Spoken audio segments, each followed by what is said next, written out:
text. It's an ancient text that was literally written to a very specific ancient people, Israel.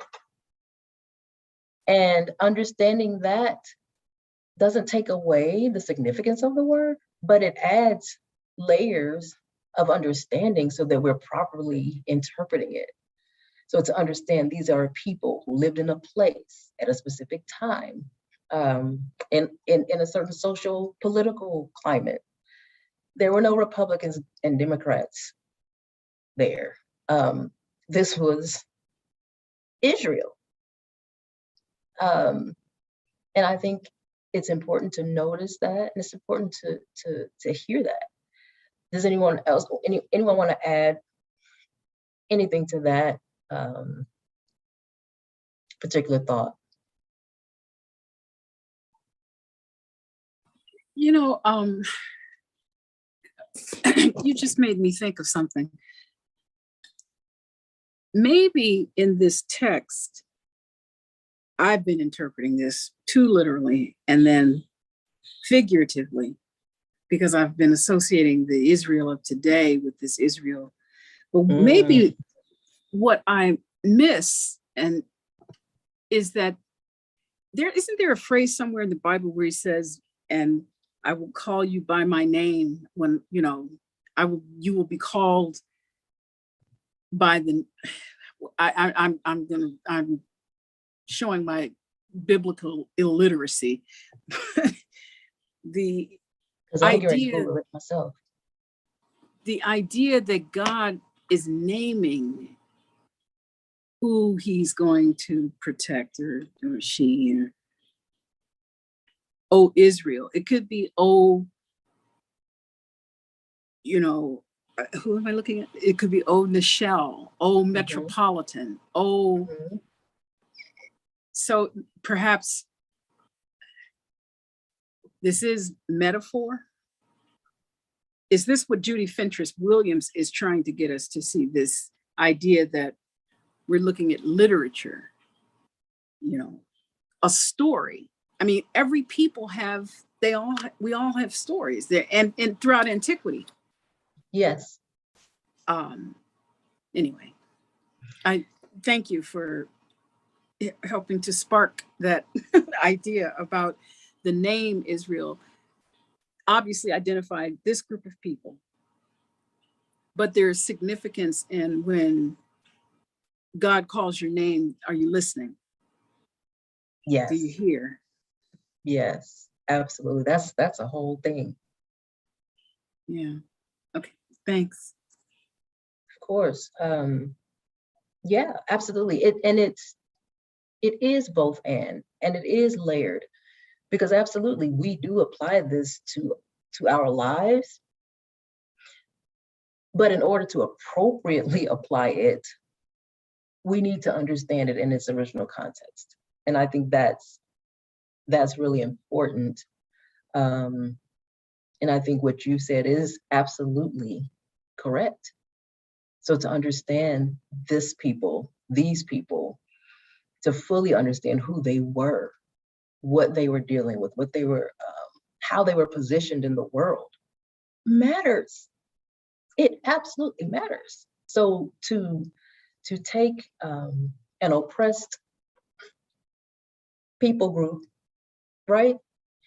To take a group that was dealing with all kind of social, political stuff, and then somehow cross it over and apply it to a situation where you are a privileged individual in a position of power, in a position where, totally nowhere even close to what these people were in, it becomes highly problematic.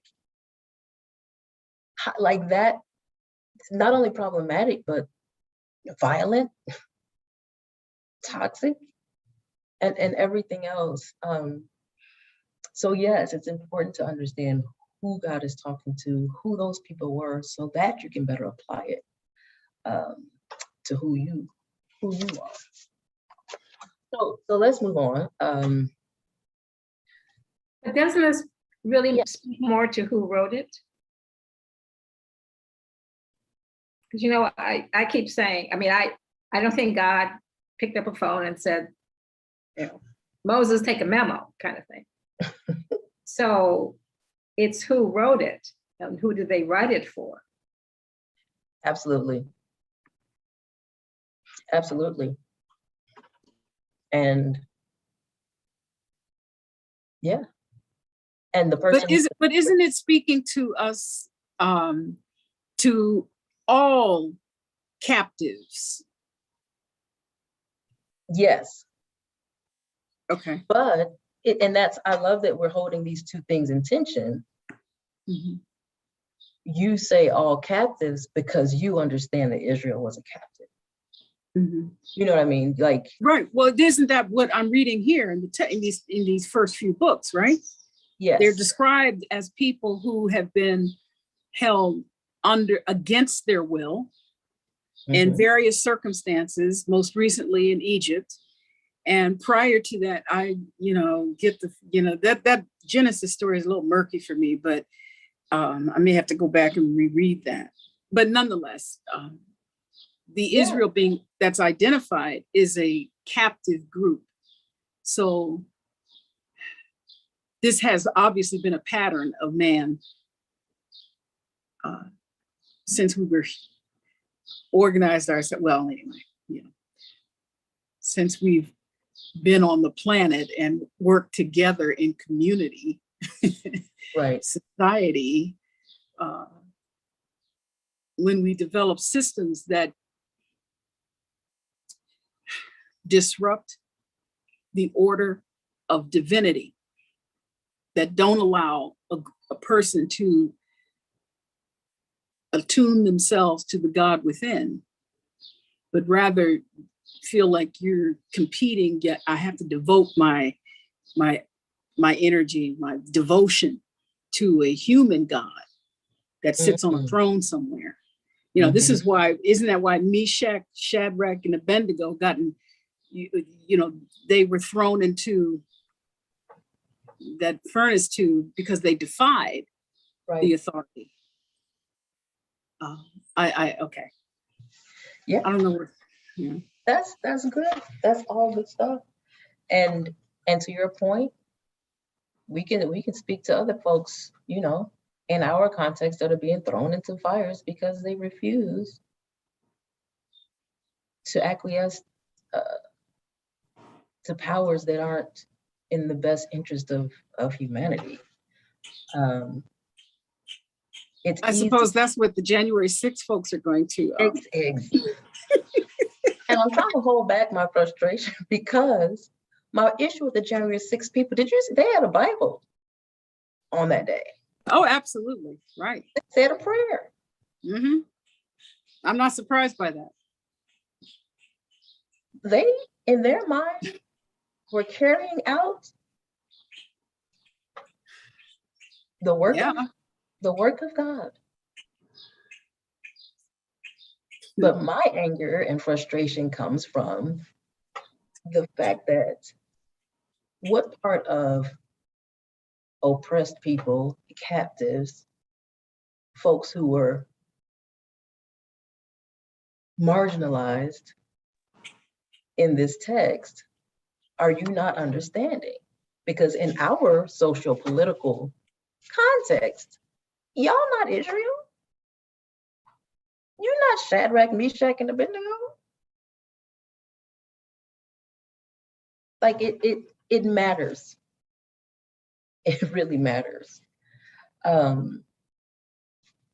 me see. I see somebody said something. Exactly. Having a Bible is relative. Brother Richard said they had them at the Negro slave auctions. Absolutely. As a matter of fact, we know that the Bible was used to justify slavery until we learned how to read it. And then that's when, once again, we saw, oh, wait. Are we any better off now that we can read it? If we read it correctly, we can be. It can be empowering. And how do we know if we're reading it correctly? Well, that's the beauty of this. It's a historic document. So Okay. some of the mystery and mysticism of biblical interpretation gets taken away when you actually can combine the history, the reality of the text. You know, and I had a very interesting spiritual journey. I was born and raised AME, and then I felt the way because I wanted, Pentecostalism. I wanted more excitement in my life. So I was in storefront churches and had some some very interesting experiences there. And I don't regret any of those experiences, but I learned a lot about interpretation and how easy it can be to bend and twist the word when you're not grounded in some of these very basic, I don't want to say basic, but foundational things like historical context. Just those kinds of things alone, understanding biblical languages, going to the original languages, and just understanding that in Hebrew and in Greek, most words have multiple meanings. And understanding that the people who were translating had to just make their best guess. And I mean, we can also say they were inspired, they were inspired, but there are a lot of layers. And I think the more you dig into some of the more concrete elements, that for me is really helpful in giving you sound doctrine and sound interpretation. So let me try to move on. We have. Can I just take back what I first said about hearken? I was looking at the wrong verse. So All right, that's all right. Ignore, but it sounds nice. And it's still related. First 4 letters are there. So we see as we continue reading on, "Hear, O Israel, the Lord is our God. The Lord," sorry, I'm moving my screen all over. "The Lord our God." In the NRSV, it says the Lord alone. Most say the Lord is one. Does anyone have, what versions do you have that you're looking at right now? Is anyone looking at anything other than the NRSV? King James. Okay. Do you mind reading that first? Verse 4. Yeah. "Hear, O Israel, the Lord our God is one Lord." Okay.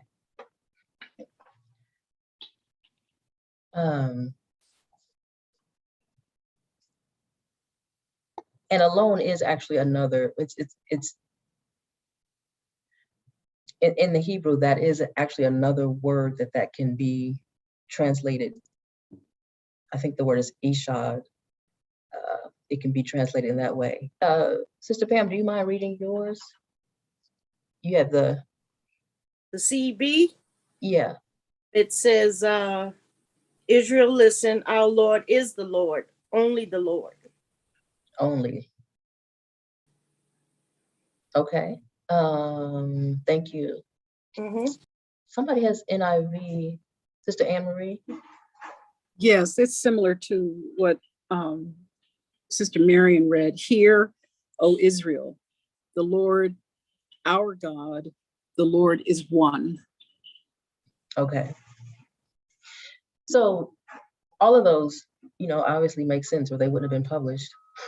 Folks, there are teams of people that sit and write these various translations of scripture of the Bible for us. But I want to look closely at something that I saw as far as that Hebrew word, and I don't know that I'm pronouncing it properly, but ishad.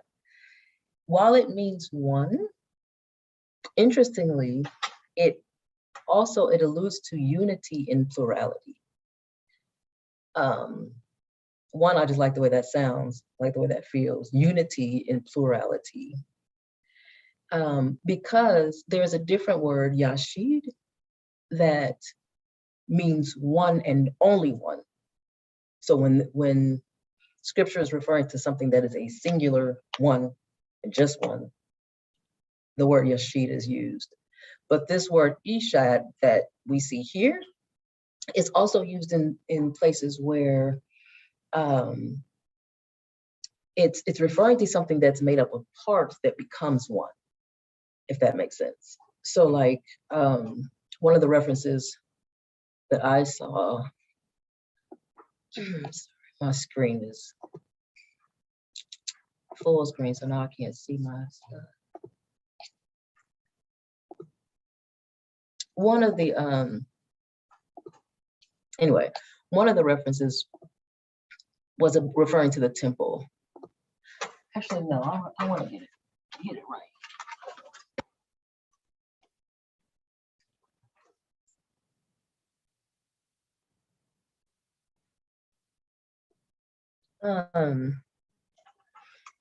And it was saying something to the effect of,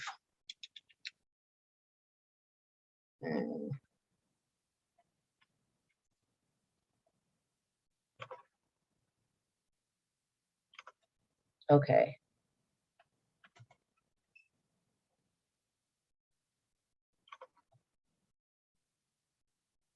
So one of the other examples where this particular word was used for one is in Exodus 26, and it was about the tabernacle. So it was saying that the various parts of the tabernacle were to be constructed so that it would be one sanctuary. And then another example was in Ezekiel, where he spoke to two sticks, and he said these two sticks will be reunited into one, and they will be one. So that kind of, yes, it means one, but it's almost like there's something underneath that when you look at the language, like it's something that becomes one, that out of some substance, it becomes one. Does that have any implications for any of To me, it sounds like there's still this debate about whether there's one God or plurality. We're still wrestling with this. Mm-hmm.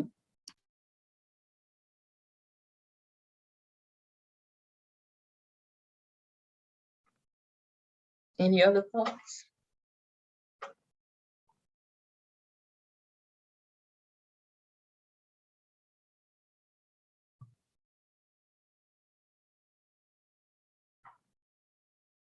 I don't know, that's wading into dangerous waters. There's people who, an apostolic person will fight you to the ground if you suggest even the Trinity, the notion that God could even have any plural anything. And then there's other Christians that will wrestle you to the ground if you suggest that there could be any other God anywhere, anyhow. So if you worship Allah, it's problematic. If you worship Buddha, it's problematic. When people don't worship Buddha, but people think they do. So, but the idea of pluralism or even being open to other religions where people are worshiping other gods becomes very problematic, and often based on this premise that there's only one God. Have you all ever, I guess, where are you in that, what do you call it, Sister Mary, in the struggle? Well, I don't think we'll ever know. And I kind of chuckle at all the time and energy we spend debating it. It's kind of like, so what? I mean, how does that make a difference in the fact that we have mountains and rivers and seas and clouds and trees and animals? I mean, so I'm not sure I see the significance of that, but that's just me. I'm not sure I see the importance of trying to figure that out. I mean, I love that. I love that disposition. I also understand that for some people, it's very important that they have the right God. Well, the reason I say that is that we slip so easily into these demigods, and we have statues, and we have, you know, all that stuff, and like you said, the Trinity, and it's hard. It's hard to stick with just the notion of one God, even though we say we do. I'm not sure we do. And then you get into this discussion about the other gods we worship, like cars, money, jewelry, food, drugs, whatever. So it's kind of like, all right, let's go on. That's good. That's good. Any other thoughts?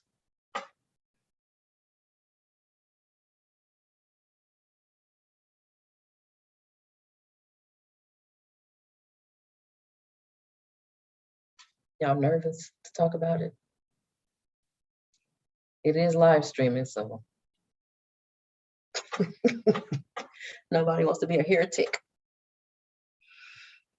Go ahead. Well, are people making other comments that we can't see? You know, I'm not sure. I don't, nothing in our chat, but I'm not sophisticated enough to look at the stream. I'm sorry, could you repeat the question? Just your thoughts on the notion of God being one. Or not one? Or not, or how that works in your mind, how you frame that concept. Well, if God is, then God is actually with us, each of us, right? Right? Then there is but one God for each of us. But to say there is only one God, then you know, it's a kind of a semantic issue almost, but it's almost a grammar. If we're saying that this God only exists in one form, such as as in the form of the Son of Jesus Christ, this one figure represents who God is. Then the rest, yeah, I suppose that's monotheistic, right? Mm-hmm. But if God is life, right? Then God is in the rivers, the water, the ocean, the trees. This is God's, this is his creation, right? This is what I was told. So how can he only be in one manifestation? And then, well, we are all alive, those of us who, you know, with life, just as every other living being, creature is also alive. And they are part of God's creation. I don't mean to keep repeating myself, but I'm just trying to turn over this concept of, you know, the one God, because I've studied African religions, other religions. I don't know if that's God talking or. I say you stirred up the ancestors. Which God? Right. But yeah, I mean, you know, God is the God of creation. So I'm not really interested, I guess, in the argument of whether or not there is only one God and, you know, or versus other gods. And I was starting to say that the African traditions, and as most indigenous cultures throughout the world, assign the the life force that we call God to everything that lived. Mhm. But we say like God's, but we who go to a church Yeah. to worship God, which is nothing wrong with that, right? That's what we decide. That's our hope not. culture. That's our culture. Mhm. But I can sit here and say that I am in worship with God, listening to the rain and Yeah. to the thunder, right? Mhm. Is that the same God? That's anyway, I know I'm talking in circles now, so never mind. You asked about opinion. I love this opportunity to kind of think about these concepts and struggle, because you're right. The coach, I ran into this brother today, you all. Oh my God. He was doing this preaching on the corner, right? In downtown Silver Spring. And he wanted to save me. Yeah, I kept asking. Yeah. Anyway, have you accepted Jesus Christ as your Lord and Savior? Come into the fold, that kind of thing. And I just kind of engaged him to see where he was going to go. And he told me that I told him, I said, well, your God really did a lot of questionable activities in those first couple of books. He was rather murderous and Yeah, vengeful. we're gonna get there too. And he told me though, but wait, and then I'm done. He said, oh, but that God, those Israelites, they didn't know the real God. That was not God. And I was like, oh, okay. Thanks for the information. Well, who? No, you can't go away now. I want to know who was that? Well, he Oh, said Old that Testament it was, he said it was satanic. He said it was, yeah. And it hadn't been revealed yet. Yeah, I had to go get my car, so I didn't. Okay. You Yeah.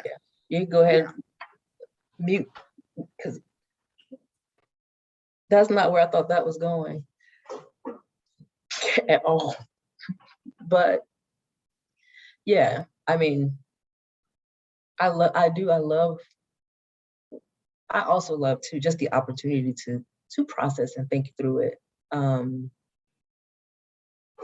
love the idea that even in other, especially indigenous cultures, like the Great Spirit,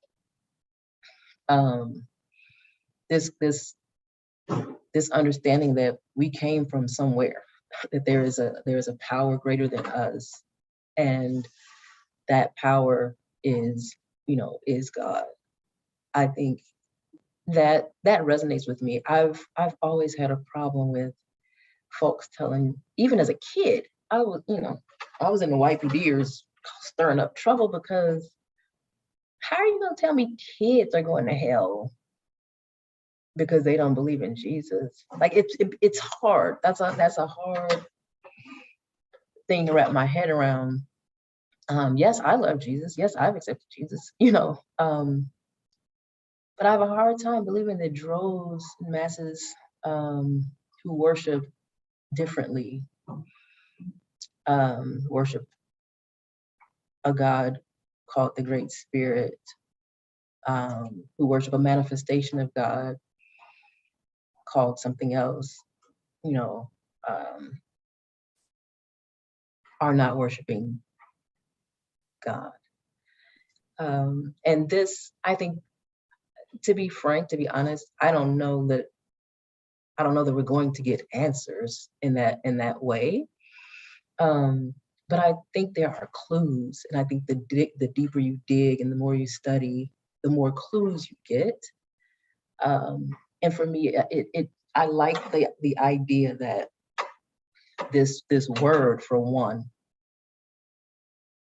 is complicated. So the writer could have chosen to use the simpler word, Yashid, that means one and only one. He could have chosen to do that, but he didn't. He chose to use the more complicated version that in other text references unity in plurality. And for me, that makes me, one, that makes me sleep better at night. Two, it just seems more consistent with what I know about God and what I've experienced of God. And it leaves that crack open for mystery, which I don't know. I appreciate that. Let's move on. The Lord is one. Love the Lord your God with all your heart and with all your soul and with all your strength. That's pretty straightforward.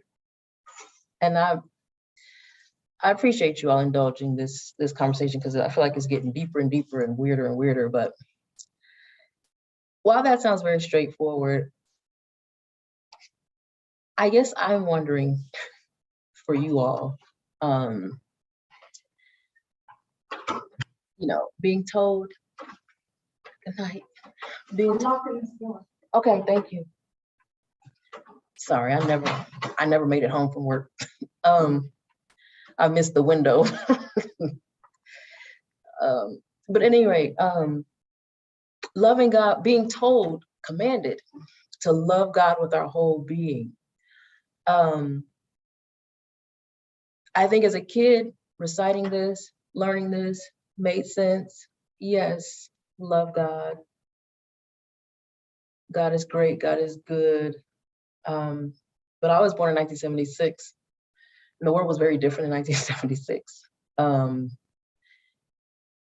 Commanding someone to love God with their whole being in 2022 feels a little different. And I don't know if that's just me, but I do want to open the door for conversation about what it means to be told to love this God with your whole being, a God who many people are angry with right now. Many people are questioning right now. Many people are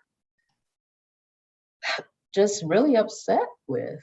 Theologians, I'm not talking about just folk, but theologians on Facebook.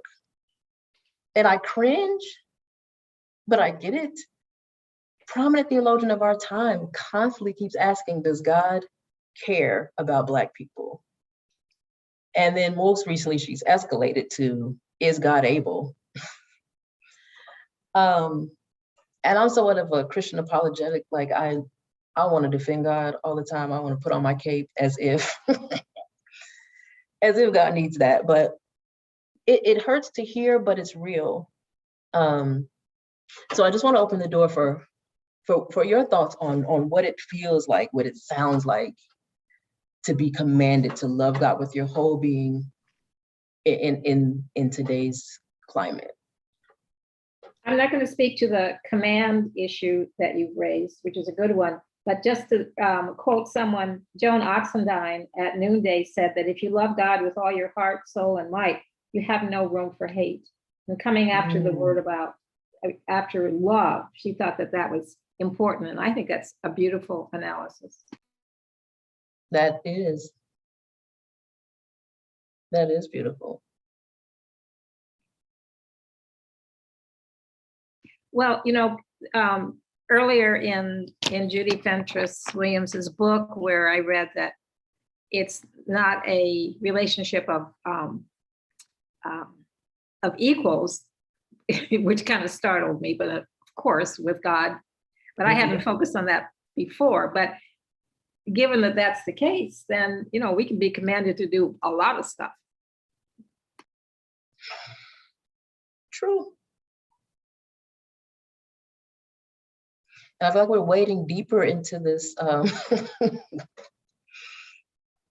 these spaces of struggle. But I think it's important to struggle together in community, in safe spaces like this, where we're not going to go home, with me saying, great, everybody hate God, like that's what we learned today. No, I think it's important for us to struggle in a safe space where we can still hold hold our truths, but make room for our questions. We love God. We wouldn't be here if we didn't love God. But I just want to open the door for what that may look and feel like for some of us now. I've had a lot of conversations with a lot of people, and I've had very interesting conversations with atheists. And this isn't to diminish where they are, but I'm clear that there are very few people that are true atheists. When I have conversations and I listen very deeply, the things that they say still speak of God. It's, I don't understand why God would allow this or why God would allow that.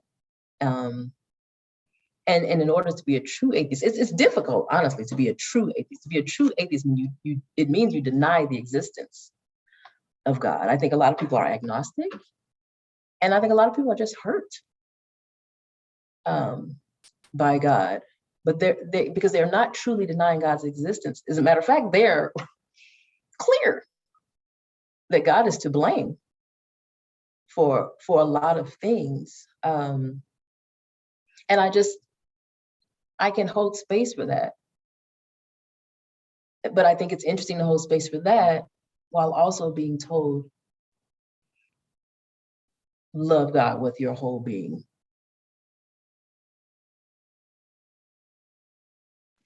Well, the parts, it seems that we would like to say we don't like about God are the parts that are most like us. The parts that get angry and that kill and, Lord? all that stuff. I mean, The bad side of us. That's what if we say that God is like that, then we don't like it. If we say, oh, God made a beautiful river, a beautiful meadow, a beautiful flower, that's a good God. So it's when we're talking like God is like us or has our characteristics. That's good. Our bad characteristics. Yeah, that's good. That's a really good point. Does anyone else have a thought on loving God when it's maybe complicated, or even if it's about someone else? You can say it, ask for a friend who, Well, yes. I'm sorry I'm late tonight. But it seems to me that when we say we don't, if a person says she doesn't love God, maybe she doesn't know God and doesn't have a model to follow. And maybe I sometimes think that our world is so full of selfishness and greed, and that we don't see enough love models anymore. And the great thing about June 18th that's coming up is I believe that Reverend Barber is a kind of prophet, and he has a way of speaking in love, and that's what we don't hear that too much. So I think that people are they're limited by their lack of knowledge of love around them in the world if they say they can't love God. And I read something recently that I wrote down that W.H. Auden had said, we must love one another or die. Oh, we must love one another or die. So all of that makes me think that we tend to limit ourselves all the time. Yeah. And I again, like I said, I love God, always have, well, as far as I can remember. And I also understand I was presented with a very healthy view of God and who God is. So that made it easier for me. But I'm also clear that, and I hold space for folks because I'm clear that I have not experienced anything in my life so traumatic. Now I've had some trauma, but I haven't experienced anything yet so traumatic that I would question that. And so I hold space for people who have been through things that would cause them to go there.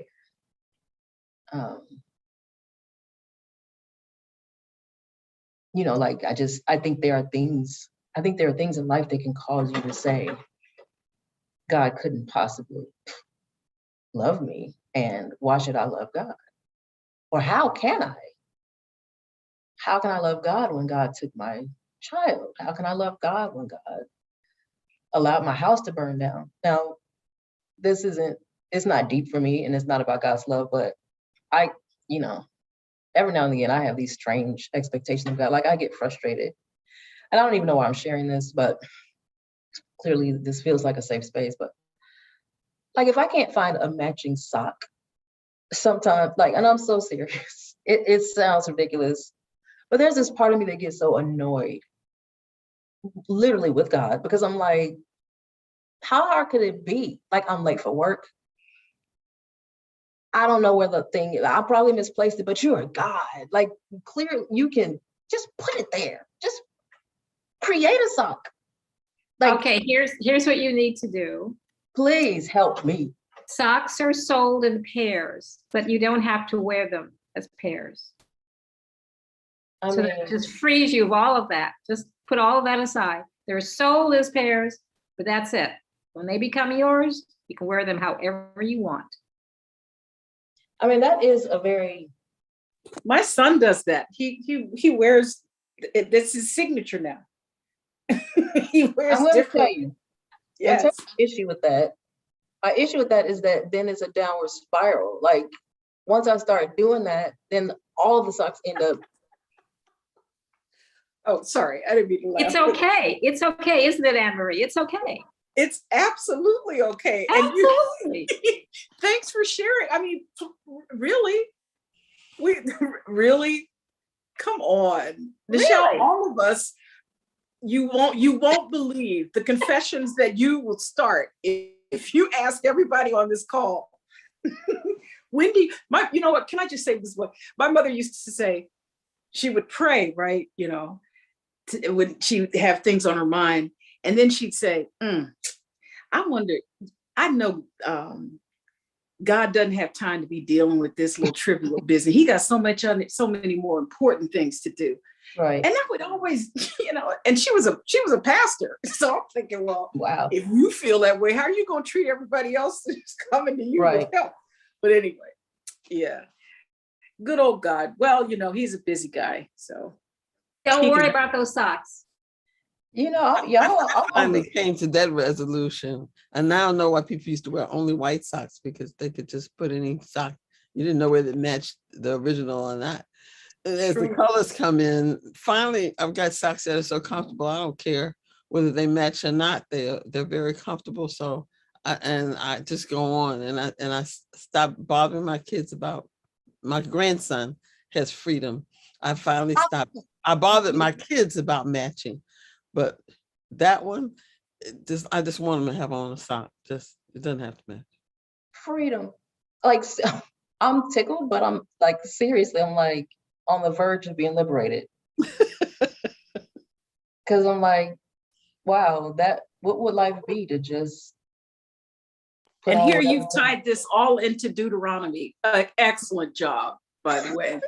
You This offered is that. classic. I have never been to a Bible study that has accomplished this. Thank you. Well, that's y'all. I free. Calls us to worship, just worship. We're trying to free you. We make fancy ways to do it, but the issue is, do you worship? Yeah, I'm sure there's a deeper meaning in all of this. Actually, no, there is. Sorry. Oh, like there really is. It goes back to what we were talking about earlier, like the mystery of which you said, Sister Mary, who cares? Mhm. Not saying we don't care, but saying like, It's just not so critical as we make it. exactly. Yeah. Yeah. Okay. I can't wait to go home and just retire this sock obsession and my anger with God. I'm sure God appreciates all of this because I can leave God alone on that issue. And I'm gonna rush through because we're literally have 3 minutes. But these commandments I give you are to be on your hearts. Impress them on your children. Talk about them when you sit at home, when you walk the road, when you lie down, when you get up. Tie them as symbols on your hands. Bind them on your foreheads. Write them on the doorframes of your houses and on your gates. I think it's pretty obvious in all of that these words are important. I think the point of all of that is that, especially in Jewish culture, this was recited over and over and over and over so that it, as we said before, so that it is heard, but not just entering your ear, but entering your spirit. So that, and maybe this ties in as well, even when it's difficult, maybe that's why you have to put it everywhere. So that, as someone said earlier, you, Sister Marian, there's no room for hate.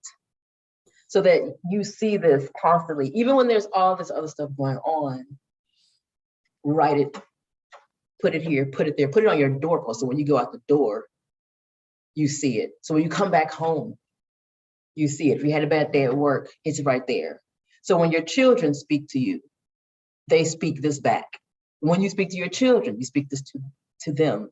So that you're surrounded by this understanding that you have love for God, so that you aren't shaken, so that you aren't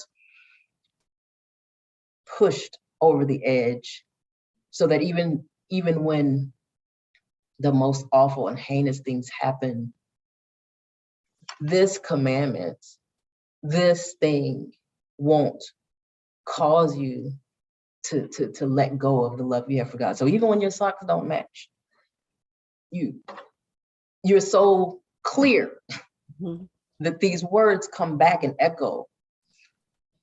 Love the Lord your God with your whole self, with your whole being. And perhaps maybe just the repetition of it, the remembrance of it, is enough. Maybe that's enough. Any final thoughts? 8 o'clock.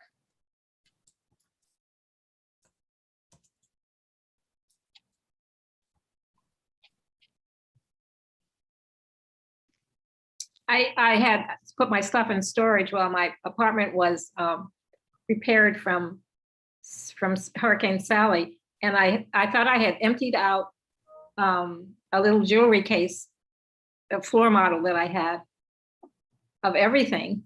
And I actually had given it to my contractor because he was going to tighten it up for me and, make it sturdy, blah, blah, blah. And when he brought it back, in the container where I had earrings, there were 2 earrings from different pairs. And I've been debating all year. One is square, one is round. And now I know. We got another soul delivered today.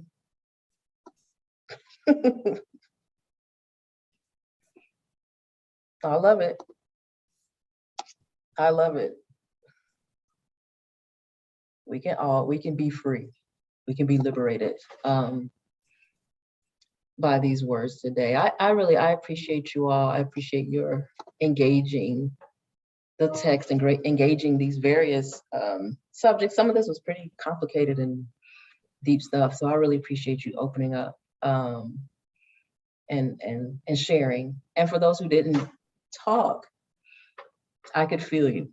And I know you were absorbing and taking it in. And I appreciate that too. I appreciate your attention and your time. So I pray that you all have a blessed evening.